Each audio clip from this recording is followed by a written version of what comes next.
நேற்று அவசரமாக இரவு நேரத்தில் நான் முறையாக பார்க்குறேன். இருட்டின பிறகு விஜய் டிஜிபி அலுவலகத்தில் புகார் கொடுக்கறதுக்கு போறார். இல்ல இப்போ விஜய் அவர்கள் ஃபர்ஸ்ட் வெளியில வந்ததுக்கு ஃபர்ஸ்ட் முதல்ல நம்ம அவருக்கு ஒரு பாராட்டு விழாக்கள் நான் பாராட்டு விழாவை ஒன்று எடுக்கலான்னு இருக்கேன். ஏன்னா அது அர்ஜுனா சொல்லியிருந்தாரு, தேர்தல் தேதி மட்டும் அறிவிக்கிட்டான்டா. ஏன்னா டெல்லியிலே கை காட்டு அவங்க அலுவலகம் சிபிஐ அலுவலகத்துல இருந்தே கை காமிச்சிட்டு டாடா காமிச்சிட்டு வெளில வந்தவர் தான். அதுக்கப்புறம் கிட்டத்தட்ட ஒரு 8-9 நாள் காணாம போயிட்டாரு. அப்ப திடீர்னு பார்த்தா டிஜிபி அலுவலகத்தில் இருக்காரு. இன்னைக்கு பொங்குறீங்கல்ல, பொன்ராஜ் தவறா சொல்லிட்டாருன்னு ஒரு வார்த்தைக்காக பொங்குறீங்களா? ஒரு உயிரே போயிருக்குங்க. அந்த குழந்தை இறந்து போச்சு. விஜய்க்காக என் புள்ள உயிரை விட்டதை பெருமையா நினைக்கணும்னு சொல்றேன். அந்த தாய் கிட்ட தாய் பாசத்தை எடுத்து சொல்லணும், அம்மா இது தப்புமா, நீங்க இப்படி பேசக்கூடாதுன்னு விஜய் கண்டிச்சிருந்தாருன்னா இதை விஜய் சொல்றதுக்கான அருகதை இருக்குன்னு சொல்லலாம். நான் தங்கச்சியா இருக்கிறோம், தேவைப்பட்டா எங்க அண்ணனுக்கு பொண்டாட்டியா இருப்பான்னு ஒரு சகோதரி பேசுனாங்கல்ல. அப்ப இது பேசுனது தவறு. நமக்கு பண்பாடு இருக்கு, கலாச்சாரம் இருக்கு, உங்களுக்கு இன்னும் வாழ்க்கை இருக்கு, நீங்க வாழணும். என் ரசிகரா இருக்கிறதுனால நீங்க இந்த மாதிரிலாம் பேசும்போது உங்களையும் தவறா பேசுவாங்க, என்னையும் தவறா பேசுவாங்க. ஒரு சரியான தலைவனா நான் இல்லைன்னு சொல்லிட்டு அந்த இடத்துல பொறுப்பா விஜய் பேசியிருக்கணும். தமிழ்நாடு பாஜகவின் தலைவர் அண்ணன் நயனார் நாகேந்திரன் விமர்சனம் பண்றாரு, நக்கல் அடிக்கிறார். முதல்ல விஜய் திரிஷா வீட்டை விட்டு வர சொல்லுங்கன்னு சொல்றாங்க. திரிஷா கூட அதுக்கு அவங்க வழக்கறிஞர் மூலியமா ஒரு பதிவு போறாங்க. அப்போ கம்ப்ளைண்ட்லாம் அவங்க பண்ணல. என் தனிப்பட்ட வாழ்க்கையை விமர்சிக்காதீங்கன்னு அவங்க சொல்றாங்க. அதை கூட அந்த சொல்லுகின்ற தைரியம் கூட விஜய்க்கு இல்லை. ஏன்னா அவ்வளவு வீராதி வீரர் சூராதி சூரர் தான் இவர். ஏங்க அவரோட சொந்த மனைவிங்க பிஆர்னு ஒரு நிறுவனத்தை வச்சு அவங்கள எழுத வைக்கிறீங்க, மோசமா எழுதுறீங்க, எல்லாமே எழுதுறீங்க. விஜய் ஏன் அப்ப உனக்கு சூடு சொரணம் எதுவுமே வரலையா? அவனுக்கு அவங்களும் ஒரு பெண்மணி தானே. யாரோ ஒருத்தருக்காக அரசியலுக்காக பேசல. உன் மனைவியை பத்தி நீ ஏன் எழுத வச்சு? அப்ப உனக்கு எங்க போச்சு உன் மனசாட்சி? எங்க போய் நீ காவல் நிலையத்துல புகார் அளிச்ச?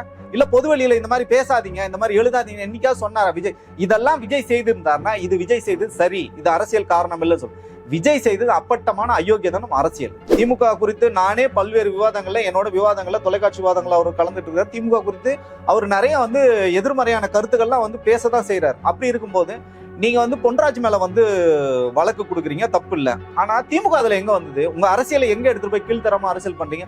திமுகவே சேர்த்து நீங்க கம்ப்ளைண்ட் கொடுக்க வேண்டிய தேவை என்ன வந்தனா? களத்துல ஒண்ணுமே இல்ல. திமுக அரசியல் ரீதியாகவும் கொள்கை ரீதியாகவும் எதிர்கொள்ள தெம்போ திராணியம் இல்லாத விஜய் பாத்தீங்கன்னா இந்த மாதிரி கீழ்த்தனமான வேலைகள் செய்யறதா நம்ம பார்ப்போம். சிவகார்த்திகேயன் குழந்தை எவ்வளவு மோசமா எழுதானுங்க இந்த விர்ச்சுவல் வாரியர்ஸ். திரு அஜித்குமார் அவர்களோட மனைவி குழந்தைகள் பெண்ணை அவ்வளவு மோசமா சித்தரிச்சு எழுதுறாங்க. இப்ப வெளியில வந்த சகோதரி வைஷ்ணவி வரட்டும், இப்ப நீங்க சொன்ன அந்த நாச்சியார், இவங்களை குறித்தும் அவதூறா எழுதுறாங்க. ஏங்க ஆம்பளைங்க எங்களே அவதூறா எழுதுறாங்க, அப்ப பெண்களை இவனுக்கு எவ்வளவு தூரம் எழுதுவாங்க? இதெல்லாம் விஜய் ரசிக்கின்ற விஜய் இந்த விஷயத்தை பத்தி பேசுறதுக்கு அருகதையே கிடையாதுன்னு தான் சொல்றோம். நம்ம அரண்சை நண்பர்களுக்கு வணக்கம். அரண்சை ஊடகம் சுயேட்சையாக இயங்குவதற்காகவே உருவாக்கப்பட்டது. நாம் செய்கிற வேலை உண்மையிலேயே மக்களுக்காக செய்கிறோம் என்பதை நீங்கள் நம்பினால், வாய்ப்பு இருந்தால் இந்த ரேசர் பே கியூஆர் கோடுக்குள்ளே நீங்கள் அதை ஸ்கேன் பண்ணி எங்களுக்கு உங்களால் இயன்றதை விருப்பம் இருந்தால் ஆதரவு தெரிவிக்கலாம். அரண்சை நேயர்களுக்கு வணக்கம். நான் மதன் நெறிவுலகன். இன்று நமது சிறப்பு விருந்தினர் மணிகண்டன் வீராசாமி அவர்கள், முன்னாள் தாவக செய்தி தொடர்பாளர் மற்றும் அரசியல் விமர்சகர். நிறைய விஷயங்கள் விவாதிக்க இருக்கிறோம், அவரை வரவேற்கலாம். வணக்கம் தோழர். வணக்கம் தோழர். நேற்று அவசரமாக இரவு நேரத்தில் நான் முறையாக பார்க்குறேன். இருட்டின பிறகு விஜய் டிஜிபி அலுவலகத்தில் புகார் கொடுக்கறதுக்கு போறார். கூட செங்கோட்டையனும் போறார். வழக்கத்துக்கு மாறாக செங்கோட்டையன் கூட போறார். என்ன பொன்ராஜ் பேசுனது ரொம்ப தவறான விஷயம் அப்படின்றது அது கண்டிக்கக்கூடிய விஷயம்தான். ஆனால் இதை டிஜிபியில் புகார் கொடுத்து அதுக்கு திமுக சாயம் பூச வேண்டிய தேவை என்ன வந்தது? அவசர கதியில் அதை செய்யறதுக்காக விஜய் அவரே போனது முதல் முறையாக ஒரு புகார் போனது பார்க்குறேன். எப்படி? இல்ல இப்போ விஜய் அவர்கள் ஃபர்ஸ்ட் வெளியில வந்ததுக்கு ஃபர்ஸ்ட் முதல்ல நம்ம அவருக்கு ஒரு பாராட்டு விழாக்கள் நான் பாராட்டு விழாவை ஒண்ணு எடுக்கலான்னு இருக்கேன். ஏன்னா அது அர்ஜுனா சொல்லியிருந்தாரு, தேர்தல் தேதி மட்டும் அறிவிக்கிட்டான்டா. ஏன்னா டெல்லியிலே கை காட்டு அவங்க அலுவலகம் சிபிஐ அலுவலகத்துல இருந்தே கை காமிச்சிட்டு டாடா காமிச்சிட்டு வெளில வந்தவர் தான். அதுக்கப்புறம் கிட்டத்தட்ட ஒரு 8-9 நாள் காணாம போயிட்டாரு. அப்ப திடீர்னு பார்த்தா டிஜிபி அலுவலகத்தில் இருக்காரு. வந்தது நல்ல விஷயம். ஆனா திரு பொன்ராஜ் அவர்கள் பேசியது சரின்னு நம்ம எங்கேயுமே சொல்லவே இல்லை. அது உண்மையா தவறான விஷயம். அவர் சொன்ன நோக்கம் வேற, புரிந்து கொள்ளப்பட்டது வேற. அவர் மன்னிப்பு கேட்டார். மன்னிப்பு அவர் கேட்டார். அதுதான் மனித மாண்பு. ஆனா அதை எப்ப நீங்க சொல்லியிருக்கணும்? அந்த வீடியோ அப்லோட் ஆகி 8 நாள் ஆச்சு. அப்போ நீங்க அரசியலுக்காக, அப்பட்டமான கேவலமான அரசியலுக்காக நீங்க கம்ப்ளைண்ட் கொடுக்க வரீங்க. சரிங்க சார், நீங்க வெல் அண்ட் குட். நீங்க கம்ப்ளைண்ட் பண்ணிட்டீங்க. நீங்க ஒரு அரசியல் கட்சி தலைவரா, ஒரு அண்ணனாக நான் ரொம்ப வேதனை அடைஞ்சேன்னு சொல்றீங்கல்ல. அதே உங்க பொது வாழ்க்கையிலும் சரி, உங்க சொந்த வாழ்க்கையிலும் சரி, நீங்க பொருத்தி பார்க்கணும். உங்களை கல்யாணம் பண்ணிக்கிட்ட மனைவி இருக்காங்க, நீங்க திருமணத்துக்கு மீறிய உறவுல ஒரு நடிகையோட இருக்கீங்க. அதை வந்து பாத்தீங்கன்னா தமிழ்நாடு பாஜகவின் தலைவர் அண்ணன் நயனார் நாகேந்திரன் வந்து விமர்சனம் பண்றாரு, நக்கல் அடிக்கிறாரு. முதல்ல விஜய் வந்து திரிஷா வீட்டை விட்டு வர சொல்லுங்கன்னு சொல்றாங்க. திரிஷா கூட அதுக்கு வந்து அவங்க வழக்கறிஞர் மூலியமா வந்து ஒரு பதிவு வந்து போறாங்க. அப்போ கம்ப்ளைண்ட்லாம் அவங்க வந்து பண்ணல. அது தப்புன்னு சொல்லல. என் தனிப்பட்ட வாழ்க்கையை வந்து விமர்சிக்காதீங்கன்னு அவங்க வந்து சொல்றாங்க. அதை கூட அந்த சொல்லுகின்ற தைரியம் கூட விஜய்க்கு வந்து இல்லை. ஏன்னா அவ்வளோ வீராதி வீரர் சூராதி சூரர் தான் இவர். அதுக்கப்புறம் பாத்தீங்கன்னா இவங்க மனைவி விவாகரத்து கேட்டு போறாங்க. அந்த விவாகரத்து கேட்டாங்கன்ற ஒரே ஒரு காரணத்துக்காக பாத்தீங்கன்னா அவங்கள வந்து அவ்வளோ தரக்குறைவா அவ்வளோ மோசமா வந்து எழுதுறாங்க. அவங்க புகைப்படத்தை போட்டு வாயால நம்ம சொல்லவே சொல்லிட்டு அவங்க வந்து எழுதுறாங்க. இது யாரு எழுதுறாங்க பாத்தீங்கன்னா PR நிறுவனம் தான் காசை கொடுத்து எழுத வைக்கிறாங்க. அந்த ஆடியோக்கள்லாம் கூட வெளியில வந்தது. அவங்க சொந்த ஐடி தான், அவங்களோட விர்ச்சுவல் வாரியர்ஸ் தான் வந்து எழுதுறாங்க. இதை குறித்து கேட்க துப்பு இல்லாம திராணி இல்லாத விஜய் வந்து பாத்தீங்கன்னா ஒரு பொது வெளியில ஒருத்தர் வந்து ஒரு ஊடகத்துல வந்து பேசியிருக்காருன்னு சொல்லிட்டு நீங்க கேக்குறீங்கல்ல, அப்ப இதெல்லாம் கேட்கறதுக்கு நீங்க எங்க போனீங்க? சரி, ஓகே, நீங்க வந்து கேட்டீங்க. அப்புறம் என்ன சொல்றாருன்னா, திருப்பி பொய் மூட்டைகளை அடுக்கிறதுக்கு வந்து விஜய் வந்து சலித்தவரே கிடையாது, அடிச்சுக்கவே முடியாதவரை.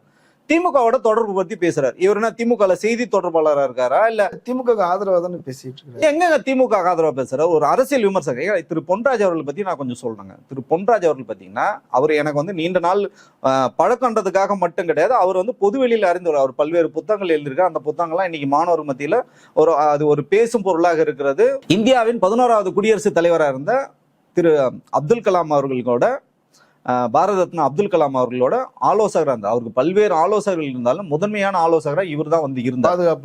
பாதுகாப்பு ஆலோசகராக இருந்தார். அம்மையார் ஜெயலலிதா அவர்கள் இருக்கும்போது பாத்தீங்கன்னா அவங்களுக்கு ஆலோசனை குழுல வந்து இருந்தாரு. அந்த மாதிரி நிறைய வேலைகள் வந்து பொன்ராஜ் அவர்கள் வந்து செஞ்சிருக்காரு. இன்னைக்கு வந்து அவர் ஒரு அரசியல் விமர்சகராக இருக்காரு. அதை தாண்டி அவர் திமுகவில் வந்து நிலைக்குழு உறுப்பினரோ இல்ல வேற எந்த பதவியிலும் அவர் வந்து கிடையாது. திமுக ஆதரிச்சுலாம் அவர் வந்து பேசல. திமுக குறித்து நானே பல்வேறு என்னோட விவாதங்கள்ல தொலைக்காட்சி விவாதங்கள்ல அவர் கலந்துட்டு இருக்காரு. திமுக குறித்து அவர் நிறைய வந்து எதிர்மறையான கருத்துக்கள்லாம் வந்து பேசதான் செய்யறாரு. அப்படி இருக்கும்போது நீங்க வந்து பொன்ராஜ் மேல வந்து வழக்கு கொடுக்குறீங்க, தப்பு இல்லை. ஆனா திமுக அதுல எங்க வந்தது? உங்க அரசியலை எங்க எடுத்துட்டு போய் கீழ்த்தரமா அரசியல் பண்றீங்க? திமுகவே சேர்த்து நீங்க வந்து கம்ப்ளைண்ட் கொடுக்க வேண்டிய தேவை என்ன வந்ததுன்னா, களத்துல ஒண்ணுமே இல்லை. திமுகவை வந்து அரசியல் ரீதியாகவும் கொள்கை ரீதியாகவும் எதிர்கொள்ள தெம்போ திராணியோ இல்லாத விஜய் வந்து பாத்தீங்கன்னா இந்த மாதிரி கீழ்த்தனமான வேலைகளை செய்யறதா நம்ம வந்து பார்க்கலாம். பொன்ராஜ் அந்த மாதிரி பேசுனது தவறு அப்படின்னு சொன்னா அது தவறு அப்படின்னு சொல்லலாம் இல்லையா? இப்ப பொன்ராஜுக்கு நம்ம முட்டு கொடுத்து பேச வேண்டிய தேவை என்ன வந்ததுன்னு ஒரு விமர்சனம் வருது இல்லைங்க. இப்போ திரு பொன்ராஜ் அவர்கள் பேசியது சரின்னு நம்ம எங்கேயுமே வந்து சொல்லல. அவர் சொன்னாரு, தவறுதான், நம்ம வந்து அதை மறுக்கவே இல்லை. ஏன் சொன்னாருன்னு ஒண்ணு இருக்குல்ல. இப்போ அவங்க சொல்றாங்க, அந்த மகளிர் வந்து சொல்றாங்க, நம்மளும் நிறைய இடத்துல வந்து பேசியிருக்கோம், என் புள்ள செத்தாலும் பரவாயில்ல விஜய் ரொம்ப பக்கத்துல வந்து பார்த்தேன்னு சொல்றாங்க. அவங்களுக்கு புரிதல் இல்லைங்க. அவங்க வந்து விஜய் வந்து ஒரு சினிமால ஆதர்ச நாயகனா வந்து பாத்துட்டாங்க. இன்னைக்கு பொங்குறீங்கல்ல, பொன்ராஜ் வந்து தவறா சொல்லிட்டாருன்னு ஒரு வார்த்தைக்காக பொங்குறீங்கள, ஒரு உயிரே போயிருக்குங்க. அந்த குழந்தை வந்து இறந்து போச்சு. விஜய்க்காக என் புள்ள உயிரை விட்டதை பெருமையா நினைக்கணும்னு சொல்றேன். அந்த தாய்கிட்ட தாய்ப்பாசத்தை எடுத்து சொல்லணும், அம்மா இது தப்புமா, நீங்க இப்படி பேசக்கூடாதுன்னு விஜய் கண்டிச்சிருந்தாருன்னா இதை வந்து விஜய் சொல்றதுக்கான அருகதை இருக்குன்னு சொல்லலாம். நான் வந்து தங்கச்சியா இருக்கிறோம், தேவைப்பட்டா எங்க அண்ணனுக்கு பொண்டாட்டியா இருப்பான்னு ஒரு சகோதரி வந்து பேசினாங்கல்ல, அப்ப இது பேசுனது தவறு. நமக்கு பண்பாடு இருக்கு, கலாச்சாரம் இருக்கு, உங்களுக்கு இன்னும் வாழ்க்கை இருக்கு, நீங்க வாழணும். என் ரசிகரா இருக்கிறதுனால நீங்க வந்து இந்த மாதிரிலாம் பேசும்போது உங்களையும் தவறா பேசுவாங்க, என்னையும் தவறா பேசுவாங்க, ஒரு சரியான தலைவனா நான் இல்லைன்னு சொல்லிட்டு அந்த இடத்துல பொறுப்பா விஜய் வந்து பேசியிருக்கணும். வாகனத்துல வந்து அடிபட்டு ஒரு தம்பி வந்து இறந்து போனான். அவன் விபத்துல இறந்து போனான். அடிபட்டு ஹாஸ்பிட்டல் இருக்கும்போது நீங்க போய் பார்க்கல, இறந்து போனதுக்கு அப்புறம் நீங்க போய் பார்க்கல, ஓகேங்களா? அப்ப நீங்க சொல்லிருக்கணும், என்னை யாரும் வந்து பின்தொடர்ந்து வராதீங்கன்னு. அப்ப நீங்க ஒரு அண்ணனாக நீங்க வந்து சொல்லிருக்கணும். ஏங்க 2 வயசு குழந்தைங்க, நான் கண்ணால பார்த்தேங்க, கொடல் சரிஞ்சு கிடந்ததுங்க. அதை பார்த்துட்டு ஒரு அமைச்சர் அன்பில் மகேஷ் பொய்யாமொழி அழுவுறாரு. அதை டிராமான்னு சொன்னீங்கல்ல. அப்ப நீ வந்து இப்ப டிராமா போற 8 நாள் எங்க போய் ஊர் மெஞ்சிட்டு வந்து நீ டிராமா போற கம்ப்ளைண்ட் பேர்ல, அப்ப இதை நாங்க எப்படி விமர்சனம் பண்றது? இல்ல, ஊர் மேயறது அப்படி சொல்ல முடியாது. ஆமாங்க, ஒரு அரசியல் கட்சி தலைவருங்க. ஏங்க நீ எதுக்காக போனீங்க மும்பைக்கு சொல்லுங்க? யாரோ ஒரு டைரக்டரோட மனைவிக்கு வந்து வளகாப்புங்க, அதுக்கு நீங்க போறீங்களே. இங்க 19 வயசு பையங்க வாழ்க்கையே ஆரம்பிக்கலங்க. உங்க கட்சியில தொண்டரா இருக்காங்க, வந்து செத்து போனாங்க, அதுக்கு ஒரு இரங்கல் தெரிவிக்க உனக்கு துப்பு இருந்ததா? உனக்கு நான் பேசுறதுல என்ன தவறு இருக்குன்னு சொல்லுங்க. இப்ப விஜய்க்கு எதிராக வந்து ஒரு பொன்ராஜ்னு ஒருத்தர் வந்து சொல்லிட்டாருன்னு சொல்லிட்டு இவ்வளவு தூரம் கொந்தளிக்கிறீங்க, இதை ஒரு பெரிய விஷயமாக்குறீங்கல்ல. விஜய் இவ்வளவு அட்டுழியங்கள் பண்ணீங்க, 52 உயிர்களை பலி வாங்கியிருக்காருங்க விஜய். இது குறித்து ஏன் யாருமே பேசல? இன்னைக்கு வரைக்கும் அவர் பொது வெளியில வந்து கேட்டிருக்காரா? ஏங்க அவரோட சொந்த மனைவிங்க பிஆர்னு ஒரு நிறுவனத்தை வச்சு அவங்கள வந்து எழுத வைக்கிறீங்க, மோசமா எழுதுறீங்க, எல்லாமே எழுதுறீங்க. விஜய் ஏன் அப்ப வந்து உனக்கு வந்து சூடு சொரணம் எதுவுமே வரலையா? அவனுக்கு அவங்களும் ஒரு பெண்மணி தானே. யாரோ ஒருத்தருக்காக அரசியலுக்காக பேசுறல, உன் மனைவியை பத்தி நீ ஏன் எழுத வச்சு? அப்ப உனக்கு எங்க போச்சு உன் மனசாட்சி? எங்க போய் நீ வந்து காவல் நிலையத்துல வந்து புகார் அளிச்ச? இல்ல பொதுவெளியில இந்த மாதிரி பேசாதீங்க, இந்த மாதிரி எழுதாதீங்க என்னைக்காவது சொன்னாரா விஜய்? இதெல்லாம் விஜய் செய்திருந்தாருன்னா இது விஜய் செய்தது சரி, இது அரசியல் காரணம் இல்லைன்னு சொல்லு. விஜய் செய்தது அப்பட்டமான அயோக்கியதனம் அரசியல். விஜயுடைய கட்சிக்காரங்களே சொல்றது என்னன்னா, விஜய் மீது எவ்வளவோ விமர்சனங்கள் வந்தது, அவர் அதெல்லாம் தாங்கிக்கிட்டார். ஆனா தன் கட்சியில் உள்ள பெண்களுக்கு, தன்னுடைய ரசிகர்களுக்கு ஒரு பிரச்சனைன்னும் போது பாருங்க அவர் ஓடி வராரு, இருட்டின பிறகு கூட அவர் வெளியே வந்திருக்கிறாரு பாருங்க அப்படின்னு அது ஒரு பெருமையா சொல்றாங்களே. சரிங்க, நான் வந்து இப்படி உள்ளபடியே நான் கேட்கிறேன். கடலூர் மாவட்டத்தை சார்ந்த விஜய் கட்சியில சேர்ந்த ஒரு பொறுப்பாளர், மாவட்ட அளவுல பொறுப்பாளர் இருக்க பெண்மணி பல்வேறு ஊடகங்கள்ல காணொலி இருக்கு, நான் வேணா கூட நான் உங்களுக்கு அனுப்புறேன். அவங்க வந்து சொல்றாங்க பாலியல் துன்புறுத்தல் பண்றாங்க, பாலியல் அபியூஸ் பண்றாங்க, என்னோட சாதியின் பேரை சொல்லி இழிவுபடுத்துறாங்க. விஜய் வீட்டுக்கு அத்தனை முறை நடந்தாங்களே, கம்ப்ளைண்ட் பேப்பர் எடுத்துட்டு நடந்தாங்களே, விஜய் அவங்கள கூப்பிட்டு ஏதாவது கேட்டாரா? வனையூர் அலுவலகத்துக்கு உள்ள போனாங்க, அவங்கள வந்து உள்ள சேர்த்தாங்களா?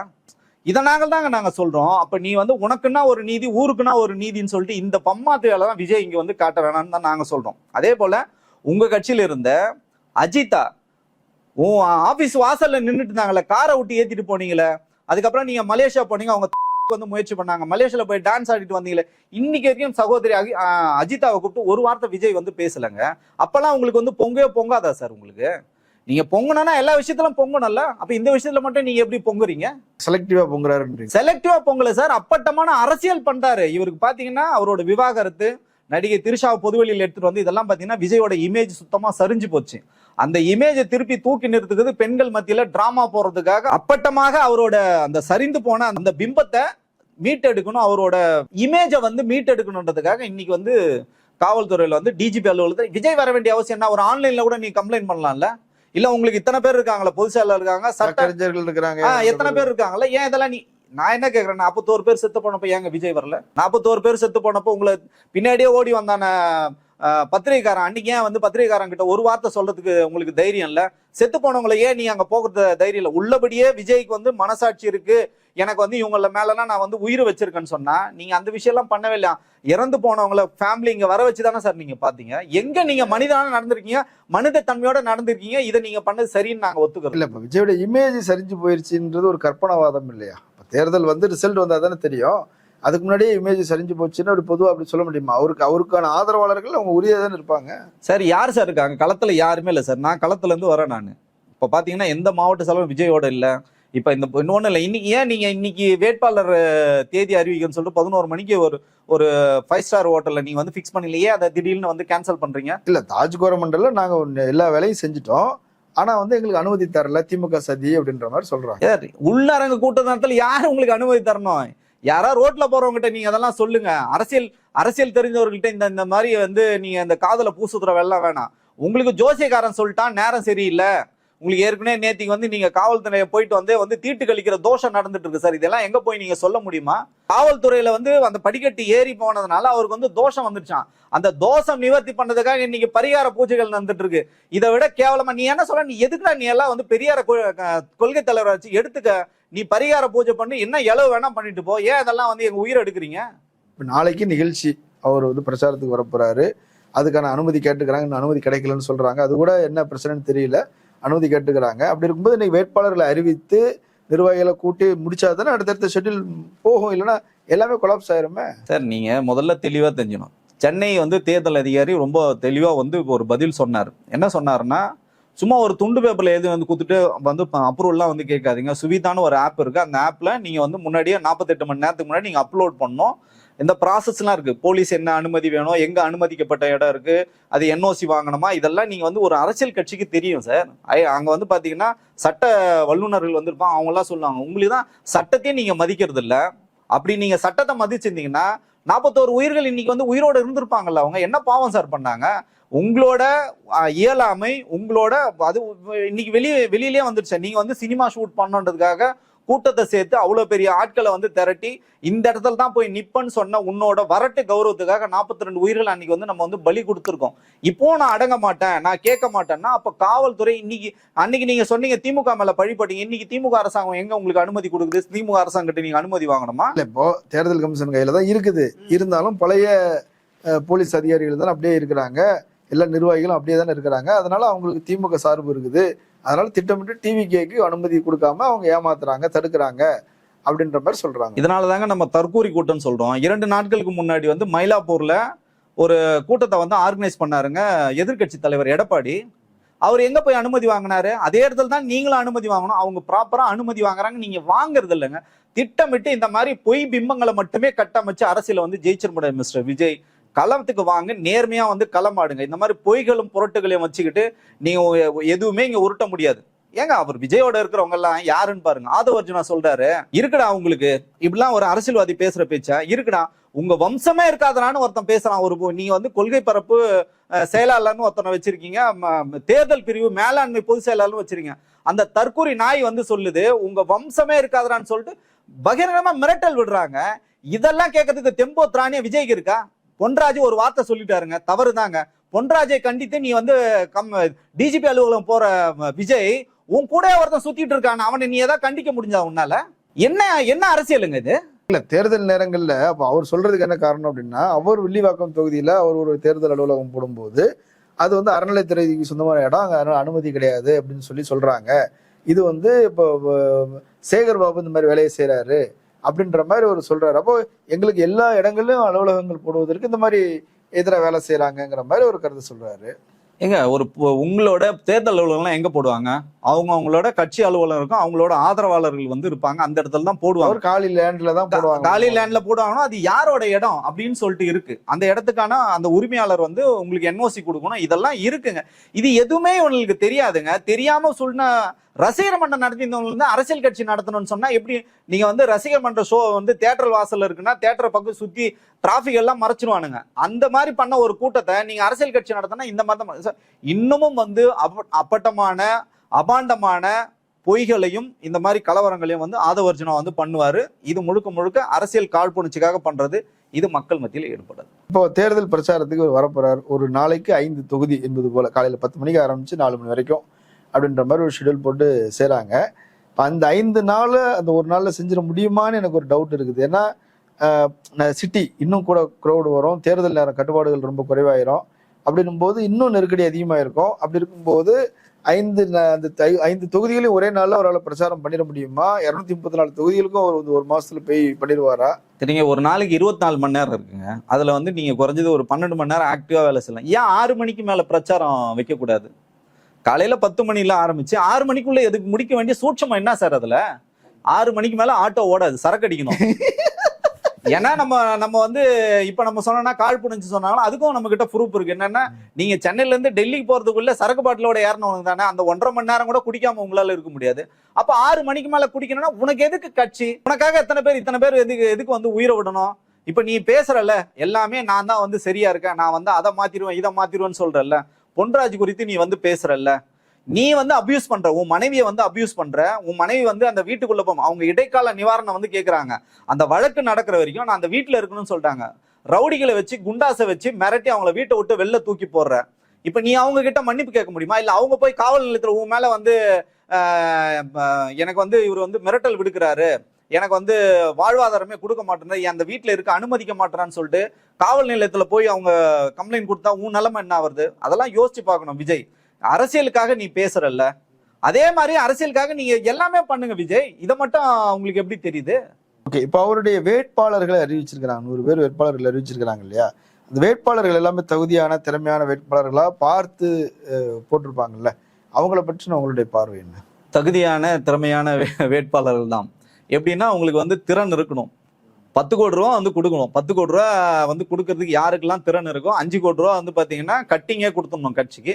5 கோடி ரூபா வந்து டைரக்டா நீங்க அதுல 2 கோடி ரூபா டிடி, 2 முறையா 2 கோடி நீங்க வந்து டிடி எடுத்து கொடுக்கணும். அவங்கெல்லாம் யாரெல்லாம் வேட்பாளர்னா RSSல இருந்தவங்க வேட்பாளர் அறிவிச்சிருக்காங்க. ரஜினி மன்றத்துல இருந்தவங்க வந்து 2 வேட்பாளர் வந்து ரஜினி மன்றத்துல இருந்து வந்திருக்காங்க. பிஜேபில இருந்து நேரடியா ஆளை வந்து இறக்கிருக்காங்க.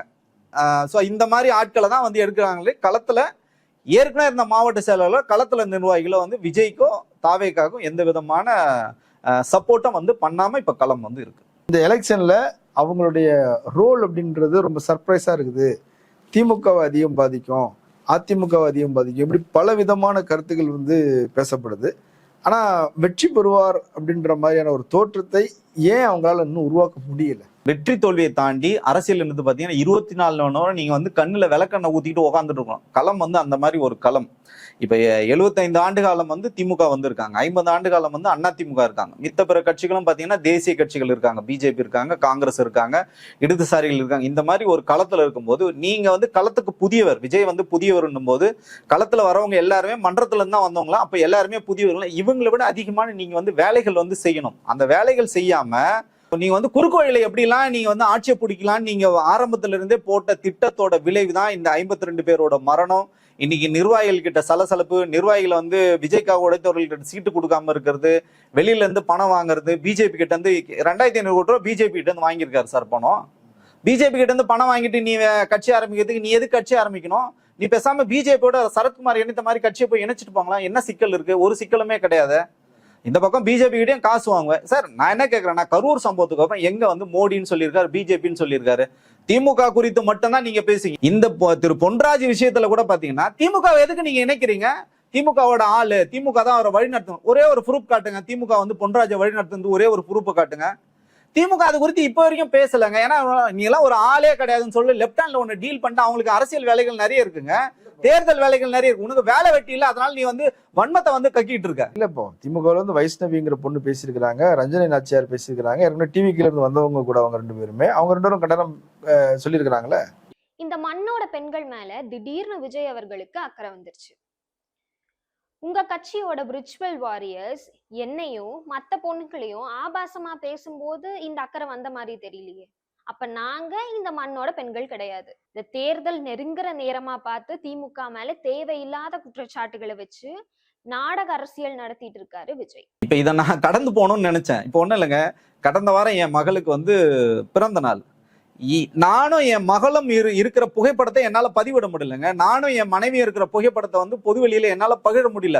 அவ்வளவு அபியூஸ் பண்ணி எழுதுறாங்க. குழந்தைய கூட விட மாட்டாங்க. சிவகார்த்திகேயன் குழந்தைய எவ்வளவு மோசமா எழுதுறானுங்க இந்த விர்ச்சுவல் வாரியர்ஸ். திரு அஜித்குமார் அவர்களோட மனைவி குழந்தைகள் பெண்ணை வந்து அவ்வளவு மோசமா சித்தரிச்சு வந்து எழுதுறாங்க. இப்ப வெளியில வந்த சகோதரி வைஷ்ணவி வரட்டும், இப்ப நீங்க சொன்ன அந்த நாச்சியார், இவங்களை குறித்தும் வந்து அவதூறா வந்து எழுதுறாங்க. ஏங்க ஆம்பளைங்க எங்களே அவதூறா எழுதுறாங்க, அப்ப பெண்களை இவனுக்கு எவ்வளவு தூரம் எழுதுவாங்க? இதெல்லாம் விஜய் ரசிக்கின்ற விஜய் இந்த விஷயத்த பத்தி பேசுறதுக்கு அருகதையே கிடையாதுன்னு தான் சொல்றோம். நம்ம அவங்க திமுக இருந்தாலும் சரி, யாரா இருந்தாலும் சரி, விஜய்க்கு எதிரான ஒரு கருத்து வச்சிருக்காங்களா, நிலைப்பாடு வச்சிருக்காங்க, அவங்கள நாங்க அபியூஸ் பண்ணோம்னு சொல்றது இது அப்பட்டமான அயோக்கியத்தனம். இதெல்லாம் ஃபர்ஸ்ட் சரி பண்ணட்டும் விஜய். இதெல்லாம் சரி பண்ணிட்டு அதுக்கப்புறம் வந்து பொன்ராஜ் விஷயமோ மற்ற விஷயங்களை வந்து பேசட்டும். இன்னும் அவர் பேசும் பட்சத்தில் நம்ம பல்வேறு தரவுகள் வந்து கொடுக்க மாதிரி ஒரு நாங்களே வந்து நிர்பந்தத்துக்கு தள்ளப்படும். ஏன் இதை நான் சொல்றேன்னா, ஒன்னும் இல்லைங்க, இவர் கட்சியில பொறுப்பாளர் இருக்கார், செந்தில்னு ஒருத்தர் இருக்காரு. அவர் வந்து திருச்சி மாவட்டத்தை சார்ந்தவர். அவர் வந்து ஒரு ஸ்பா வந்து வச்சு நடத்துறாரு. அதுல பாலியல் தொழில் வந்து பண்றாரு. மசாஜ் சென்டர் தானே ஸ்பான்னா? அதான் ஸ்பான்றது வந்து பாத்தீங்கன்னா அழகு நிலையமா கூட நீங்க எடுத்துக்கலாம். ஆண்களுக்கு அழகு நிலையம் இருக்கு, எல்லாமே இருக்கு, மசாஜ் சென்டர் இருக்கு. சரி, மசாஜ் சென்டர்னே உங்க பார்வையில் நீங்க எடுத்துக்கிட்டாலும் அந்த இடத்துல பாலியல் தொழில் பண்றாரு. லைசன்ஸ் என்னவோ மசாஜ் சென்டர் தான் வச்சிருக்காரு, ஆனா உள்ள பாலியல் தொழில் பண்றாரு. கையும் களவுமாக போலீஸ் வந்து அவர் அரெஸ்ட் பண்றாங்க. அரெஸ்ட் பண்ணி உள்ள தூக்கி வைக்கிறாங்க. அந்த பாலியல் தொழில் பண்ண அந்த உத்தமருக்கு இன்னொரு உத்தமர் வந்து பாத்தீங்கன்னா ஜாமீன் எடுக்கிறாரு. அந்த உத்தமர் யாருன்னு பாத்தீங்கன்னா, இப்ப பொன்ராஜ் வந்து அந்த பெண்களை இழிவா பேசிட்டாருன்னு சொல்றாரு பாத்தீங்களா. திரு பொன்ராஜ் அவர்கள் வந்து டிவிக்கே பெண்களை இழிவா பேசிட்டான்னு சொல்றாரு. அவர் சொன்ன அந்த நோக்கம் என்னன்னு பாத்தீங்கன்னா, நாங்க வந்து தங்கச்சியா இருப்போம், தேவைப்பட்டா விஜய்க்கு மனைவியா இருப்போம், எங்க அண்ணன் கிட்ட காசு இருக்கு, எத்தனை பொண்ணு வரோம், கல்யாணம் பண்ணுவான்னு சொல்லும் போது அதை வந்து கண்டிக்கிறார். இது வந்து ஒப்பானதுன்னு அவர் வந்து சொல்ற அந்த டோனு மாத்தி இன்னைக்கு வந்து கம்ப்ளைண்ட் வரைக்கும் போயிருக்குல்ல. அப்போ விஜய் வந்து நேர்மையாளர்னு வச்சுக்கோங்க, விஜய்க்கு வந்து பாராட்டுகள். பொன்ராஜை வந்து நீங்க எதிர்த்து பேசிட்டீங்க, டிஜிபி அலுவலகம் வரைக்கும் போயிட்டீங்க. இப்ப இந்த செந்தில் யாரு? உங்க கட்சியில இருக்கிறவரு. பாலியல் வழக்குல உள்ள போயிருக்கணும். எதுக்கு விஜய் சொந்த காசை கொடுத்து அவரோட வழக்கறிஞர்களை கொடுத்து செந்தில எதுக்கு நீங்க ஜாமீன்ல வெளியில எடுக்கிறீங்க சொல்லுங்க? அப்ப உன் கட்சிக்காரன் பாலியல் வழக்கறிஞர்கள் போய் எடுத்தாலே விஜய் தான் காசு கொடுங்க. ஏங்க விஜய் பர்சனலா என்னால சொல்ல முடியுங்க. விஜய் பர்சனலா புசி ஆனந்த் வந்து சொல்றாரு. ஏன்னா புசி ஆனந்துக்கு அவர் செந்தில்குமார் வந்து ரைட் ஹேண்டு, அதனால சொல்றாரு. எங்க செந்தில்னா, செந்தில் வந்து இந்த மாதிரி ஒரு காழ்ப்புணர்ச்சியில திருச்சியில வந்து ஒரு அரசியல் வழக்கு உள்ள போட்டாங்கன்னு எதுவுமே விசாரிக்காம அவன் வந்து கிளப், மசாஜ் கிளப் வச்சிருக்குது எல்லாமே விஜய்க்கு வந்து தெரியும். அவனை வந்து வெளியில எடுக்கிற. அப்போ அதுல உள்நோக்கம் என்ன இருக்கு? உன் கூட இருந்தா அப்ப பாலியல் புகார்ல சிக்கினாலும் அவன் வந்து நல்லவன். ஒரு பொது ஊடகத்துல ஒரு அரசியல் விமர்சகர், ஒரு என்ன சொல்றதுன்னா ஒரு படித்தவர், ஒரு அறிவியலாளர், அவர் வந்து ஒரு விஷயத்த சொல்றாரு, மன்னிப்பு கேட்டாருங்க. மன்னிப்பு கேட்டதுக்கு அப்புறம் நீ வந்து கம்ப்ளைண்ட் பண்ணுவோம்னா அதுல உண்மையான உனக்கு அரசியல் வந்து ஆதாயம் இருக்கு. அப்ப இவனை எதுக்கு நீ வந்து எடுக்கிற? பாலியல் புரோக்கர்கள் எது கூட வச்சு சுத்திட்டு இருக்க நீ? எதுக்காக கூட வச்சுக்கிறார் புஷி ஆனந்த்? ஆமா, அவனுக்கு தேவை இருக்கு. அவன் வந்து புஷி ஆனந்த் இந்த பக்கம் கட்சியில வாங்குற கள்ள பணத்தெல்லாம் வந்து ஒயிட்டா மாத்துறாங்க, அவங்க ஒயிட்டா மாத்தி கொடுக்குறாங்க. நீ லண்டன்ல வந்து அவருக்கு எவ்வளவு சொத்து இருக்கு புஷி ஆனந்துக்கு, பாண்டிச்சேரியில வந்து எவ்வளவு ஒயின் ஷாப் இருக்கு, திருச்சியில பாத்தீங்கன்னா தளபதின்னு சொல்லிட்டு ஒரு கல்யாண மண்டபத்தை எடுத்து நடத்துறாங்க. இதெல்லாம் யாரோட பணம்? இந்த தொண்டர்களோட வேர்வையை உறிஞ்சி நீங்க வந்து கள்ள பணமா மாத்தி இன்னைக்கு வந்து நீங்க வந்து தொழில் பண்ணி நீங்க பெரிய சாம்ராஜ்யத்தை ஆள்றீங்க. கடைசியில உங்களுக்காக சாகரம் இந்த அப்பாவி இளைஞர்களும் இந்த தொண்டர்களும் தான். முக்கியமான விஷயங்களை தொட்டு பேசியிருக்கிறீங்க. மக்கள் பரிசீலிக்கட்டும். கலந்து கொண்டு கருத்துக்களை பகிர்ந்தமைக்கு நன்றி. நன்றி. நேரிலே மற்றொரு விருந்தினோடு மீண்டும் சந்திக்கலாம். நன்றி.